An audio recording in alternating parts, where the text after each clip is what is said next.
Yeah, down into the end of the lap. We saw there with Gerloff, looks like he's out there in a full wet tyre. Same for Eugene Laverty. I wonder, is there going to be anyone that takes a bit of a gamble on the tyres and goes out in an intermediate? But Laverty comes across the line, goes to the top of the timesheets by just under 0.2 of a second. 3 minutes left. So we're going to see plenty of changes all the way through, including Alex Lowes in that final sector. He's on course to move up to the top of the times. So Eugene Laverty's stay at the top may well be short-lived, because it's Alex Lowes who's making progress at this stage. Michael Ruben Rinaldi looking good for a new personal best lap. He does so, but he's unable to move up in the order. He remains in 6th position, still provisionally good enough for a place on the second row of the grid. With 3 minutes to go, it's Laverty, Sykes and Gerloff on the front row, Ray, Lowes and Rinaldi on the second, but here comes Alex Lowes to the line, and it's P1. Lowes with a 1:49 flat, 1/10 of a second almost better than Eugene Laverty, and Alex Lowes is your new Superpole leader. Yeah, that's Lowes' fastest lap of the weekend as well, so he's finding his form at the right time. You can see Garrett Gerloff's just had a lap disallowed. That's for exceeding the track at turn 6. Very easy to run a bit wide through there and lose some time. This is Van der Mark, though,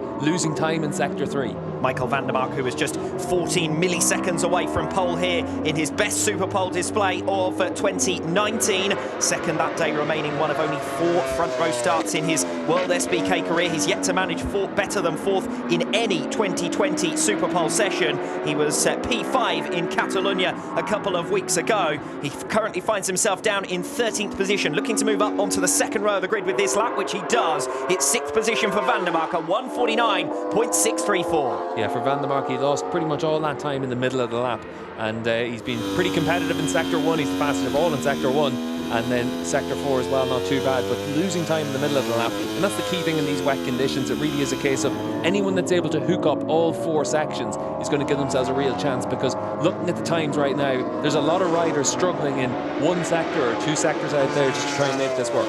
Jonathan Ray has left it late. He's just completed his installation lap, and now the first sector of his first flying lap of this final stint. Michael van der Mark also with a strong first sector, so it could be a bit of a head-to-head between those two on this latest lap. Michael Ruben Rinaldi looking set to improve here. Scott Redding goes up into 8th place. He's going to have another lap, though, in the remainder of this session to try and make further gains. Just over 1 minute remaining in this Superpole session, and Jonathan Ray has lost ground in that second sector, so work to do for Ray in the second half of the lap. Yeah, interestingly, looking through the times, you can see at the top of the times right now we've got Lowes and Laverty, but both of them have cruised on this lap to try and maybe just get that tyre back into a good operating range for their final lap. Maybe just worried a little bit about overheating, but certainly for the likes of Jonathan Ray, really fast in sector 1, loses ground in sector 2, loses more ground in sector 3. He's setting himself up for one final lap in this session.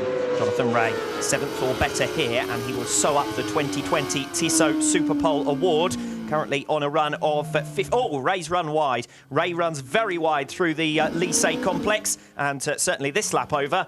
Yeah, and it's also going to hamper him in that run then in towards that final chicane, but at least able to come through that slow chicane and still able to set his lap. But down in towards turn 15 is a real challenge for the riders. It's a downhill entry, and especially if you end up trying to be a little bit passive on the way in, it's actually very easy to do what happened there to Jonathan Ray. But certainly we saw lots of incidents down there. We saw Rinaldi and Redding both crashing there yesterday, so you've got to be careful through there. Jonathan Ray then under severe pressure now as he bids to maintain that run of 15 consecutive top 3 Superpole results. It's Alex Lowes who leads us, and not now it isn't. It's Garrett Gerloff with a new fastest lap of this session. Provisional pole for Gerloff, a 1:49 flat. We've got Laverty and Sykes, the 2 BMW men, in the final sector, also looking set to improve. Laverty is flying here today, looking set to put in his best Superpole result of the season. Coming through the final sequence of turns then, Eugene Laverty on the number 50 BMW, 1:49.019 the time to beat. Watch for Lowes as well, who's well up after 3 completed sectors. Laverty goes provisional pole, a 1:48.644. Sykes goes second provisionally. Now it's up to Alex Lowes to try and displace the 2 BMW men from a 1-2. Gerloff at the moment sitting in 3rd. Jonathan Ray is up on what he's been able to do before, but he's